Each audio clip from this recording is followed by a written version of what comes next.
Welcome back ख़वातीन और हज़रात। और इस वक्त मुल्क की जो सूरत हाल है उसमें सियासत ही है जिसे डिस्कस किया जा सकता है, क्योंकि सियासत के अलावा तो हमारे हुक्मरानों के पास हमारे लिए वक्त नहीं है कि मैं आपको कोई भी खुशखबरी सुना सकती। बहरहाल प्राइम मिनिस्टर साहब ने ये खुशखबरी ज़रूर सुना दी है, बल्कि खुशखबरी क्या है, ये ऐसी खुशखबरियाँ तो इस दौरे हुकूमत में हम सुनते ही रहे हैं कि दोबारा से महंगाई हो जाएगी। IMF के बाद ज़ाहिर है जो उनसे एक तरह का कॉन्ट्रैक्ट होता है और जो हमारी टर्म्स उनसे तय होती हैं, उसके बाद दोबारा हमारे पास महंगाई हो जाएगी। ये सब बातें उन्होंने की हैं, इस सब बातों पर हम बात करेंगे। लेकिन शुरुआत हमें करनी है मरियम नवाज साहिबा से, जिन्होंने बहुत हमेशा की तरह उनका जो एप्टीट्यूड है वो काफ़ी नज़र आने लगा है अब, और उसके तहत उन्होंने जो अब जजेस के खिलाफ बयानात दिए हैं। वैसे मुझे समझ में नहीं आती कि हर पार्टी जब उनके फेवर की चीज़ें हो रही होती हैं तो वो वाह वाह कर रहे होते हैं इदारों की, और उनको स्टेट के पिलर्स कह रहे होते हैं, और उनको न जाने अगर कोई और कुछ कह दे तो उस पर जो है दिल शिकनी से लेकर कानून और आइन शिकनी भी हो जाती है। लेकिन जब अपनी बारी आती है तो उनको लगता है कि जो भी हम कह रहे हैं, जो भी हम कर रहे हैं, आइन के साथ है या नहीं है किसी की बला से, लेकिन वो सच है, हकीकत है। इस हवाले से बात करने के लिए ओवरऑल जो जजेस पे तनकीद की है मरियम नवाज साहिबा ने, उस पॉइंट से हम शुरुआत करेंगे। और इस पे बात करने के लिए कर्नल रिटायर्ड असद महमूद साहब हमारे साथ मौजूद हैं। अस्सलाम वालेकुम। वालेकुम सलाम Nusrat, thank you so much. जी, सो कर्नल साहब, मैंने अपने इंट्रोडक्शन में ही सवाल तो कर ही लिया है। जो मरियम नवाज साहिबा का लबो लहजा है, जिस तरह से वो बात कर रही हैं जजेस के हवाले से, आप कितना मुतासिर हुए हैं इससे? मुतासर होना तो नुसरत छोटी बात है। मैं फ्रैंकली स्पीकिंग मेरे लिए इट वाज सरप्राइजिंग, तो खैर मैं नहीं कहूँगा ऐसे। मैंने जो लैंग्वेज सुनी, जो मैंने बॉडी लैंग्वेज, जो उसके अंदर मैंने गुस्सा और ये सारी चीजें देखी, and then I came to know कि ये किसको मतलब क्रिटिसाइज कर रही हैं, टारगेट कर रही हैं। और आप कभी तसव्वुर कर सकते हैं, it is not only Pakistan की बात करें, मैं पाकिस्तान के बाहर के ममालिक की बात करें कि कोई एक पॉलिटिकल पार्टी है, उसका जलसा हो रहा है और उसके अंदर आपके सर्विंग जो जजेस हैं सुप्रीम कोर्ट के, उनकी तस्वीरें, और जो हमारे सुप्रीम कोर्ट के मुअज़्ज़ज़ चीफ जस्टिस साहिबान है, उनकी तस्वीरों को वहां पर लगाया गया और उनको सामने रख के, अच्छा उसी से हटके अगली चीज भी ले लें, साथ ही उन्होंने जनरल फैज हमीद के बारे में, अच्छा general Faiz Hameed has been her target for the past many years में, आपसे ये बताऊं। और एक्चुअली होता ये है कि जिसको कहते हैं ना nip the evil in the bud वाली बात जैसे आती है कि जब आप ये ढील देते जाते हैं, मतलब ढील अब हर तरफ से होगी ना,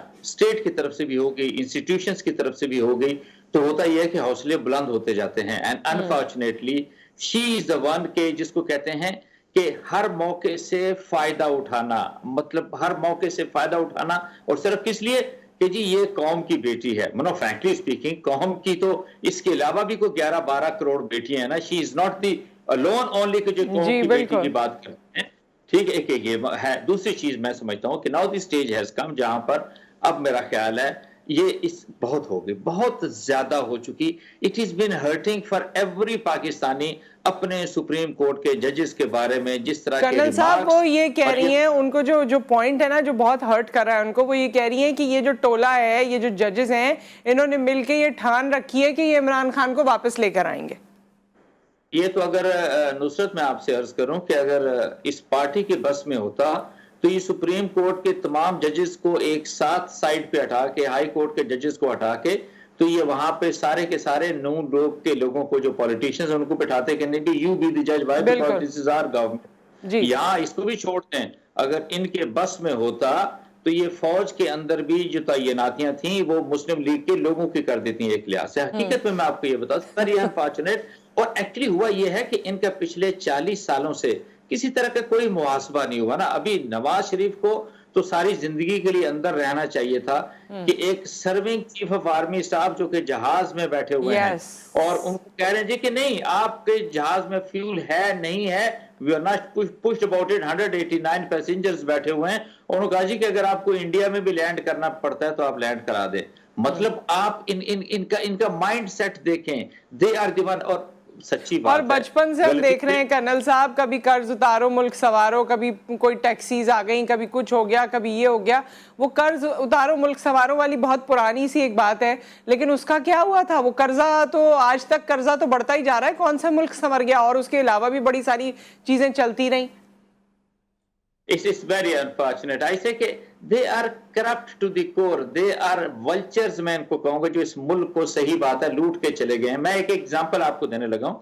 मैं नॉर्मली जाता था घर का सब्जी फ्रूट वगैरह मैं खुद खरीदता था, but I am talking of the last year के अंदर मैं ये कह सकता हूं कि जो कीमतें थी सब्जियों की, फ्रूट की, आलू प्याज की अब बात करते हैं, और आज उसके अंदर वो ऑलमोस्ट दुगने से ज्यादा फर्क पड़ गया। हर चीज दुगनी से ज्यादा ये महंगी हो गई है। नो, आप इमेजिन करें। शहबाज शरीफ साहब कह रहे हैं कि और महंगी होगी, IMF की शराइत हमें माननी होगी और महंगी होगी। देखिए, इस मुल्क की मेरा ख्याल है इससे ज्यादा बदकिस्मती नहीं हो सकती। मैं लेट मी से इट ओपनली कि मतलब शहबाज शरीफ जैसा शख्स जो है वो इस मुल्क का वजीर आजम है। मतलब who doesn't know what to talk, where to talk, to whom to talk, और क्या करना चाहिए, क्या करना चाहिए। उनके पास फ्रैंकली स्पीकिंग, नुसरत, आपके लिए, मेरे लिए, इस मुल्क के लोगों के लिए, इस पार्टी के पास, and why it is only, मैं नून की बात करूं, ये सारी पॉलिटिकल पार्टी से इकट्ठी नहीं है। Where is Peoples Party, where is PDM, को ढूंढ वो। तो इनके पास किसी ये जो PDM का टोला है, जो PDM का टोला है जिन्होंने ये कहा था कि जी गरीब अवाम पिस रही है, हम इमरान खान को दफ्तर में नहीं बैठने देंगे, उसकी हमें ये वो नाअहल करार देंगे क्योंकि अवाम के साथ बहुत ज्यादतियां हो रही हैं।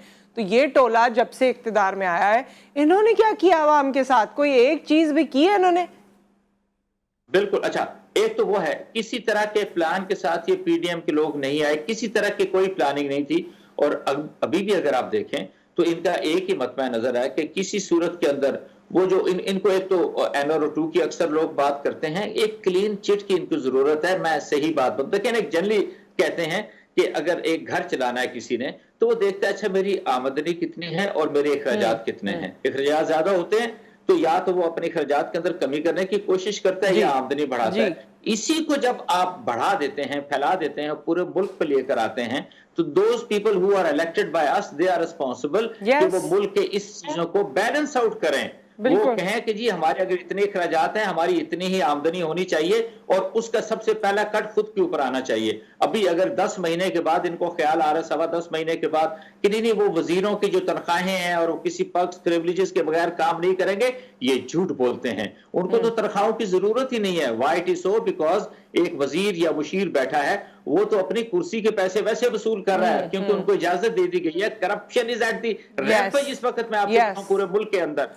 तो एक एक कुर्सी पे जो शख्स बैठा है वो 20, 25, 30, 50 करोड़ के kickbacks, it is just normal for these people. यानी ये एक तरफ कहते हैं कि खजाने के पैसे नहीं है, और बिलावल को देख लें, अब I don't know to call him Zardari या भुट्टो वाली बात है कि जी he is going here and there. यानी आप पिछले 10 महीने के अंदर काउंट कर लें कि उनकी ट्रेनिंग हो रही है, कर्नल साहब, उनकी ट्रेनिंग हो रही है। उन जरदारी साहब बहुत सीजन्ड पॉलिटिशियन है, और उन्होंने इसीलिए हुकूमत इस वक्त अपने हाथ में सेंटर में एट फेडरल नहीं बनाई और इनको मौका दिया, क्योंकि वो विजन है उनका, वो जानते थे कि क्या होगा। और इन द मीन टाइम उन्होंने बिलावल साहब को पूरी ट्रेनिंग करवाई है, वो करवा रहे हैं ताकि जब बिलावल साहब का वक्त आए तो उनको पता हो हर चीज के बारे में। जी नुसरत, बिल्कुल ऐसा ही है, लोग भी इसको इसी तरीके से देखते हैं। और आप भी जो बात कर रही हैं, ये जनरली आप पब्लिक के अंदर जाओ, when you talk of the Bilawal, they say हाँ जी he is under training, but let me say कि क्या ये जो स्टेट ऑफ पाकिस्तान है, it is Pakistan military academy, इसके अंदर आप लोग लेकर आएंगे, 2 साल उनको ट्रेनिंग देंगे और उसके बाद आप छोड़ देंगे। अच्छा, इसका तो पाकिस्तान मिलिट्री एकेडमी से तो चलो वैसे भी मैं कहूंगा कि आपसे कोई मुकाबला नहीं कर सकता, but this is not the way. मैं देखें ना, अब ही इज द फॉरेन मिनिस्टर, इस फॉरेन मिनिस्टर को इन कंपैरिजन लेके जाएं, अब आई वुड से कि लोग कहेंगे नहीं, बड़ा एतराज होगा इंडियन फॉरेन मिनिस्टर के साथ। मतलब he has been Indian Foreign Service for good about 38 years. इसके बाद नौ एक एक लफ्ज वो सही करके, चुन के, नाप तोल के, वो जो basically he is the one who speaks. No, आप इस तरफ लेकर आ जाएं बिलावल की तरफ, जिसको अपनी लैंग्वेज, जो ये पाकिस्तानियों की जो उर्दू लैंग्वेज है, वो एक लिहाज से ठीक नहीं बोल सकता, उसकी अपनी बॉडी लैंग्वेज की बात करें, اور اچھا what are we ویسے بھی presenting کرنل صاحب ہم نے فورن کیا- منسٹری کا تو یہ ٹاپک ہی الگ ہے، کیونکہ فورن منسٹری جو یہ پورا ڈپارٹمنٹ ہے اس نے کبھی بھی پاکستان کی عکاسی اس طرح سے نہیں کی جس طرح کرنی چاہیے تھی. آپ جانتے ہی ہیں کہ کشمیر کمیٹی بھی بنائی گئی اس کے انڈر میں، جس کو مولانا فضل الرحمان صاحب ہیڈ کرتے رہے، اور وہاں جا کے کشمیر کے حوالے سے بھی کیا ہماری ریسرچ ہے. On the other hand the other counterpart India, وہ پوری ریسرچ کے ساتھ آتا ہے، ان کی پوری الائنڈ سوچ ہوتی ہے. وہ جس طرح، کیونکہ ان کی گفتگو میں ظاہر ہے وہ لینگویجز پہ عبور رکھتے ہیں، وہ زیادہ اچھا جا کے ایکسپلین کرتے ہیں، اور آج ہم وہیں پہ کھڑے ہوئے. I agree with you 100%. ایک میں آپ سے آپ نے ایک ہلکا سا میں اس کو ٹچ کروں گا. آپ کے جو فارن سروس کے جو لوگ اوکے ہیں اس وقت پاکستان کے اندر، پاکستان سے باہر، میرا خیال ہے اگر ایک ان کے کریڈنشیلز چیک کر لیں کہ کتنے لوگ ہیں کہ جنہوں نے باہر کی جو ہے وہ شہریت لے رکھی ہے، یا ان کی فیملی کے لوگ ہیں جو شہریت لیے ہوئے ہیں. اور اس سے ہٹ کے بھی دیکھیں کہ آپ کے ملک کی جو بیوروکریسی ہے ساری کی ساری، اس میں how many thousands are there who are the foreign nationals. اب بات تو آتی ہے ایک کنفلکٹ آف انٹرسٹ کی، کہ اگر ایک کوئی فارن سروس کا شخص ہے جو کہ پاکستان کی فارن سروس میں نوکری کر رہا ہے اور اس کی شہریت باہر کی ہے، تو آپ یہ بتائیں اس کی لائلٹیز پاکستان کے ساتھ ہوں گی یا اس ملک کے ساتھ ہوں گی جس کی انفارچونیٹلی ہمارے وہ میجر ڈپارٹمنٹس اور وہ میجر ادارے جس پہ پاکستان کی بنیاد ہے، وہاں کے لوگوں کی یا تو دوہری شہریت ہے یا پھر ان کے پاس اپنے جزیرے ہیں اور اپنے تمام خزانے ہیں جو دوسرے ممالک میں چھپے میں ہیں. میں اس جانب بھی آپ کی توجہ کروانا چاہوں گی اور جاننا چاہوں گی کہ عمران خان صاحب کی جو جیل بھرو تحریک وہ چلانا چاہ رہے تھے، وہ بھی کوئی خاص اس میں ان کو فائدہ نہیں ہوا. عمران خان صاحب کا اس وقت جو سٹانس ہے اس کو آپ کس طرح دیکھ رہے ہیں؟ دیکھیے ایک میں آپ سے عرض کروں، اب جس طرح بھی کہہ لیں عمران خان کو fine he is out of the power, برداشت بھی ایک ایسے ان کے اندر نہیں ہے، غصہ بھی بہت ہے. He has really been the sportsman, he has been the star in his world. تو ایک یہ تو ہم کہہ سکتے ہیں کہ انہوں نے ہاں لڑنا تو ضرور سیکھا ہے، لیکن اگر ہم یہ کہیں کہ آپ نے بالکل ٹھیک بات کی کہ جیل بھرو تحریک کا، لیکن آپ جو وہ اس سے اچیو کرنا چاہتے تھے، آپ سے کہ وہ تو ہے، میں اور آپ اس کو ڈسکس کر رہے ہیں کہ واٹ از جیل بھرو تحریک، وہ چل رہی ہے نہیں چل رہی. پہلے دن میں دیکھیں جو کچھ لاہور میں ہوا، پھر پشاور کی آپ بات کرتے ہیں. He wanted to remain in the media اس کو خود کور کرنے پہنچ گیا. اور یہی ایک پولیٹیکل پارٹی ہوتی ہے جو کہ کوئی مائلیج اچیو کرنا چاہتی ہے، کوئی بھی ایک لحاظ ایونٹ کر کے پھر اپنے ورکرز کو وہ متحرک رکھنا چاہتے ہیں. Certainly that is the one. پھر چاہے جیسا بھی آپ کر لیں کہ بھی ثناء اللہ کو جو آپ کے وزیر داخلہ ہیں، تو ان کو رات 10 بجے پریس بریفنگ کی یا پریس کانفرنس کرنے کی کیوں ضرورت پڑی؟ پھر اگر آپ مریم اورنگزیب کی بات کرتے ہیں، exactly the tone and the language which this lady uses، میں really حیران ہوتا ہوں کہ ان سارے لوگوں کے پاس ایک ہوتا ہے نا کہ کوئی تحمل ہوتا ہے، بردباری ہوتی ہے، کوئی برداشت ہوتی ہے. اس پی ڈی ایم کے پاس اور اسپیشلی نون لیگ کے پاس سے تو یہ چھو کے نہیں گزری. اگر آپ یہ دیکھتے ہیں کہ پاکستان کی سیاست کے اندر اس وقت دیکھتے ہیں اپنے نوجوان نسل کے اندر وہ جو تلخیاں جس طرح کی ہیں، وہ تو آپ یہ دیکھ لیں کہ دیز آر دی پیپل جو کہ انہوں نے گفٹ کی ہیں پورے پاکستان کو. آج پورے پاکستان کے اندر جو حالات ہے، ایک تو ان کا اپنا لینگویج، ان کا اپنا ایٹیچیوڈ، ان کا اپنا رویے کی بات کرتے ہیں، اور اس سے ہٹ کے جس طرح کی مہنگائی دی ہے، آپ یقین مانیں. نصرت، میں نارملی راولپنڈی میں رہتا ہوں، اسلام آباد میرا بہت آنا جانا ہوتا ہے، سرگودا لاہور کی بھی میں بات کرتا ہوں. میں آپ تصور کیجئے میں کسی شخص کے چہرے کے اوپر آج کل ہنسی نہیں دیکھتا. بالکل سب پریشان ہیں، سب پریشان ہیں، سب پریشان ہیں، دکاندار بھی پریشان ہے، خریدار بھی پریشان ہے. آپ یہ دیکھیں نا، سردیوں کا مہینے گزرے ابھی 3-4، تو لوگ کہتے تھے اچھا تھوڑا سا ریلیف ملے گا، بجلی کے بل تھوڑے کم آئیں گے. آپ یقین مانیں کہ بجلی کے بل جو پچھلی سال سردیوں میں آتے تھے اور اس دفعہ جو آئے ہیں وہ دگنے ہیں. and credit goes to whom? Discredit goes to basically the PDM. آپ آصف زرداری کو اور نواز شریف کو، شہباز شریف کو ہم ذمہ دار ٹھہراتے ہیں. Nobody else. Why? Because they had no planning. They had only one plan کہ کسی طریقے سے اپنے آپ کو ایگزنریٹ کرنا ہے، اپنے آپ کو علیحدہ کرنا ہے، مقدموں سے اپنے آپ کو بچانا ہے اور جیلوں سے اپنے آپ کو بچانا ہے. پریکٹیکلی ٹاکنگ، میں تو یہ کہتا ہوں بینگ اے پاکستانی کہ وہ تمام لوگ جو اس وقت حکومت کے اندر ہیں، یہ ضمانتوں کے اوپر ہیں، بجائے اس کے کہ جیلوں کے اندر ہونا چاہیے، ان کو سرکاری پروٹوکول کے اندر جو ہے وہ گاڑیاں چل رہی ہیں. اب اسی کے ساتھ مجھے یاد آ رہا ہے کہ مریم صفدر کے ساتھ یہ 50-50 60-60 گاڑیاں جو پولیس کی چل رہی ہیں سارا کچھ چل رہی ہے, in which capacity the state assets, the state resources are being utilized for this lady. یہ سوال تو بنتا ہے, اس کو کیا جانا چاہیے. میں تو بہت سارے اور سوالات بھی میرے ذہن میں آتے ہیں. میں تو کبھی سوچتی ہوں, کرنل صاحب یہاں ہمارے سیشن کا وقت ختم ہو گیا, لیکن جاتے جاتے میں تو اکثر یہ سوچتی ہوں کہ یہ تمام لوگ جو موروثی سیاست کر رہے ہیں, ان کی تعلیم کیا ہے, ان کی ایلیجبلٹی کیا ہے. اگر میں ایک اینکر ہوں, ضروری نہیں ہے کہ میرے سارے بچوں میں وہ کیپیبلٹی اور سب اینکر بن جائیں. تو یہ تو ایک چھوٹی سی بات ہے نا, سمجھ میں آنے والی بات ہے. تو یہ کس طرح ہو جاتا ہے کہ ایک سیاسی لیڈر آتا ہے اور پھر اس کے سارے بچے کسی نہ کسی طرح سیاست میں آ جاتے ہیں, کسی پہ الزام عائد ہو جائے تو وہ ادھر ادھر ہو جاتا ہے. ایلیجبلٹی کیا ہے؟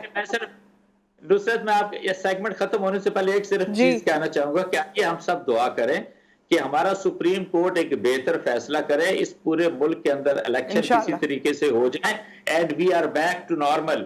یہ ایسے کرپٹ ولچرز ہیں, ان کے اوپر کوئی پوری دنیا میں بھروسہ کرنے کے لیے تیار نہیں ہے, اور یہ کسی طریقے سے پاکستان کو بہتری کی طرف یہ پی ڈی ایم نہیں لے کے جا سکتی. That is some thing very very important. بہت شکریہ کرنل صاحب آپ کے وقت کا اور اس تمام تر تفصیلات کا, بہت بہت شکریہ. ایک بریک یہاں پر آ گیا, بریک کے بعد واپس آئیں گے. پچھلے دنوں ہم آپ کو بلوچستان لے کر گئے تھے, جہاں ایک بہت ہی دل دکھانے والا, انسانیت کو مطلب میں کیا بولوں, انسانیت کی کوئی گری ہوئی مثال جو ہے وہ ہم نے آپ کے سامنے پیش کی تھی. اس میں انسانیت بھی نہیں ہے لیکن انسان ہونے کی ایک گری ہوئی مثال پیش کی تھی, اور اس میں ہم نے آپ کو بتایا تھا کہ کوئی 7 بچوں سمیت ایک عورت غائب ہے, ان کی وائرل ویڈیو آئی تھی, اور پھر ہمیں کچھ لاشوں کے بارے میں پتہ چلا تھا. بشرا قمر ہمارے ساتھ موجود تھی, انہوں نے وہ بتایا تھا. اب اس میں مزید پروگرس ہوئی ہے. وہ خاتون جن کی ویڈیو وائرل ہوئی تھی وہ منظر عام پر آ گئی ہیں, اور وہ لڑکی جو جس کا چہرہ بھی خراب کر دیا گیا ہے, اس کے ساتھ تو نہ جانے کیا کیا بیچاری کے ساتھ معاملات ہوئے. وہ کوئی 17-18 سال کی لڑکی تھی, اب تک اس کی شناخت نہیں ہوئی ہے. خاتون کو یہ پتہ نہیں ہے کہ ان کے 2 بیٹے مارے جا چکے ہیں. اس میں بڑا سب کچھ ہے. اور جو کھیتران صاحب ہیں جن کو حراست میں لیا گیا ہے, 10 دن کی ریمانڈ میں لیا گیا ہے, وہ یہ کہتے ہیں کہ جی میرا تو اس سے کوئی لینا دینا نہیں ہے, اور میرے تو جو بیٹے ہیں, کیونکہ میری 4 شادیاں ہیں یا واٹس ایور جتنی شادیاں اور اتنے بچے ہیں, تو وہ پراپرٹی کے جھگڑے کی وجہ سے سب کچھ ہو رہا ہے. اب اس میں ایکچولی ہے کیا؟ ایک بریک آ گیا, اس کے بعد ہم واپس آتے ہیں اور اس کے حقائق سے آپ کو آگاہ کرتے ہیں.